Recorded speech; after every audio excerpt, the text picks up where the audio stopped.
maanta se waxaan insha allah idiin soo xuli doonaa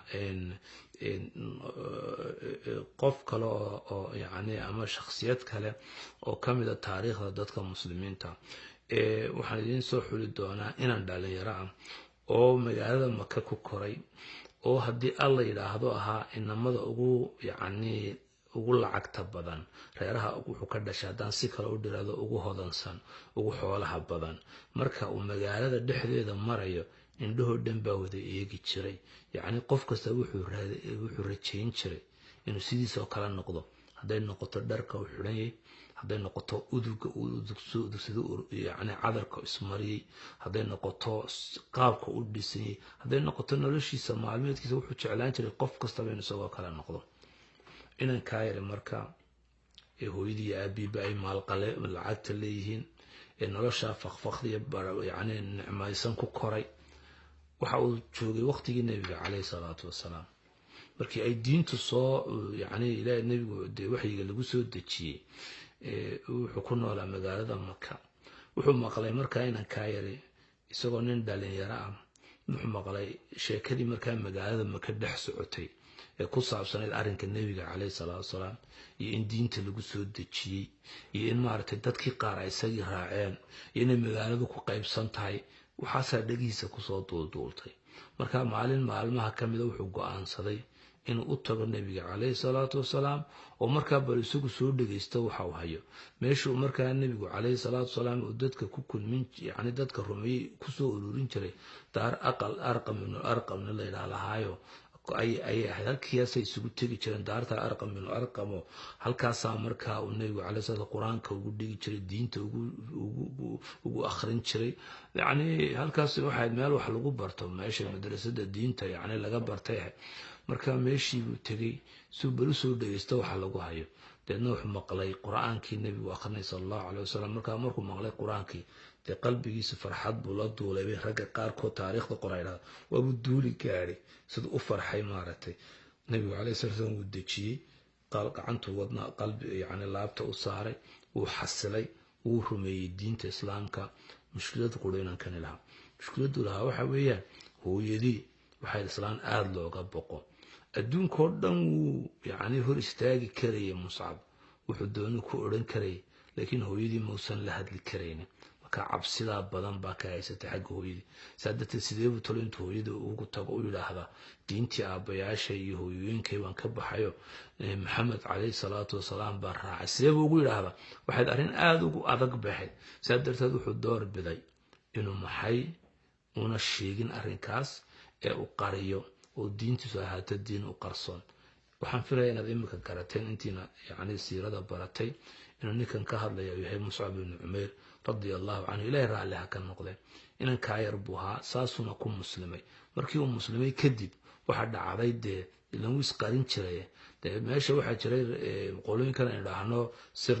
sirdoonka magaalada maka, waxay daba socon jireen waqtigaa dee yaa galay, yaa u tegay, yaa galay islaamka, yaa nebi maxamed caleyhi salatu wasalaam la fadhiistay. arrimahaasay ka shaqayn jireen. saa darteed qolooyinkii qaar ka mid waxay soo arkeen muscaba meeshii tegaya. haddana maalin aqalkii de nebigu caleyhi salatu wasalaam uu dadka diinta ugu akhrin jiray. haddana markii labaad waxay arkeen isagoo habeenkii labaad ku noqonaya. markii saddexaad waxay arkeen salaadoodii salaad lamida isagoo tugtukanaya.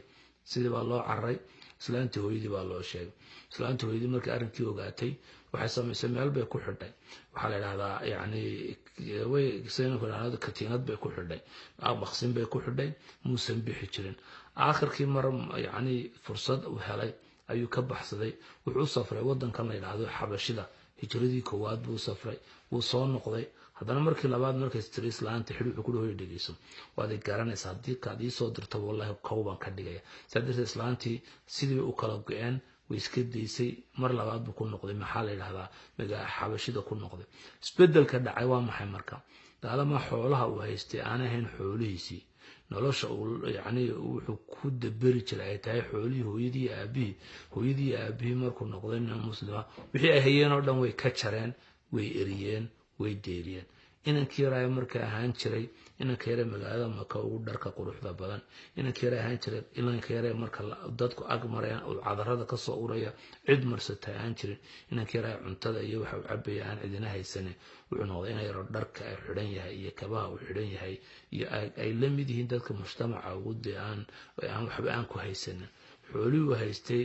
iyo lacagtii haystay iyo reerkii haystay intiiba mid qurun baa ku keentay inuu ka tago isagu ma rabin inuu hooyadii aabiye dadkiisa ka tago laakiin markay u noqotay inuu mabaadidiisa qaatay inuu mabaadi ku dheganaado wuxuu doorbiday inuu mabaadidiisa haysto mabaadidiisuna halkan waa mabaadidii diinta u rumeeyey inuu dhagax caabudo inuu ilaahay caabudo wuxuu doorbiday inuu ilaahay caabudo waxaa dhacday markaa muddo kadib sheekada aan soo koobe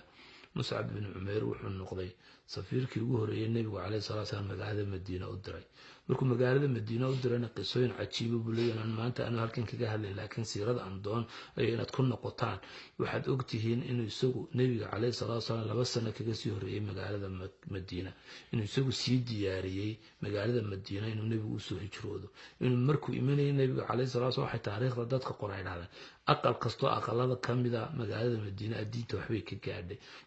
mujtamac isbedelay buu noqday waxaana u sii gogol xaadho shaqada intaa leeg sii qabtay wuxuu ahaa muscab bin cumayr inankii yaraaye xoolaha ayaa lacagta lahaan jiray laakiin mabaadiida rumeeyey ee diintiisa u halgamay ee mabaadidiisa ummadaha kale ka qanciyey inankii yaraabaa sii diyaariyay saa darteed markuu nebigu yiri calayhi salaatu wasalaam magaalada madiina yimid waxa u sii diyaar haraysnayd magaaladu in aqbasho nebiga calayhi salaatu wasalaam inuu cadow badan oo la dagaalamo aanu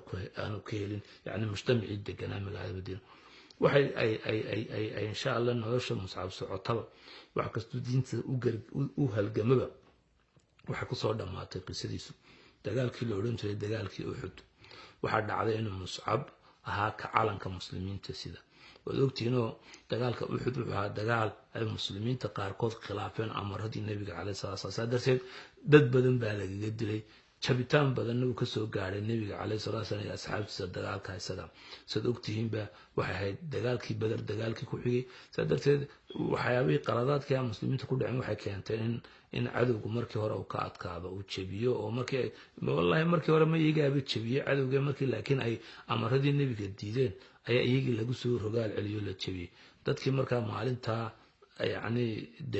dagaalka weyn ka geystay sida geesinimada u dagaalamay waxa kamid ah muscab markii la arkay calanka isaga sida ayaa dhinaca midigta laga dhuftay safety dadna dhinaca midigta gacantii markay gooday kii bidixdu ku qabtay kii bidixda markuu ku qabtay calankii muuna rabin calankaas inuu dhacana bidixdina markii laga jaray wuxuu ku qabtay qoortiisu ku qabtay ilaa iyo la ridayo oo dhacayna calanka muslimiinta ay ala kulli xaal markii nabigu calayhi salaatu wasalaam yani la kala baxay dagaalkii mudadkii kastaba qolo kastaba ay dadkeedii aasanaysay nabigu calayhi salaatu wasalaam muscab markuu yimid wuxuu yiri muscab maxaa lagu kafantiisu maxay noqotay inankan idinka soo waramay qisadan bilowgeeda marka marada labada lugood laga saaro madaxiisa banaanaada maradii yareed wuxuu naayay sidii ku kafna marka madaxa laga saarana labada lugood baa ayaa banaanaada marka nabigu calayhi salaatu wasalaam inta uu ooday wuxuu yiri waxaan arkay muscab baan magaalada Makka ku arkay waxa inanka yare ugu quruxda badan ugu dharka fiican acdar fata fi quraysh inanka yare lagu dayan karayo ugu cadarka fiican ugu cuntada fiican ugu maanta waxaan arkay marka wuxuu yiri yani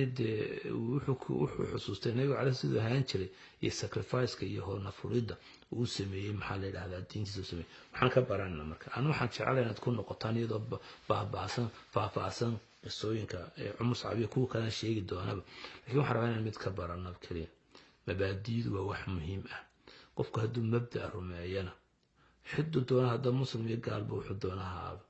oo u dagaalamo waa qof qiimo leh buu noqdaa adduunkan adlis qiimo ku noqdaa inagu dad muslimiin haddeen la maanta waxaan rabnaa mushkiladda dhibta badan naga haysataa waxa weeye mabaadii baanaynu lahayn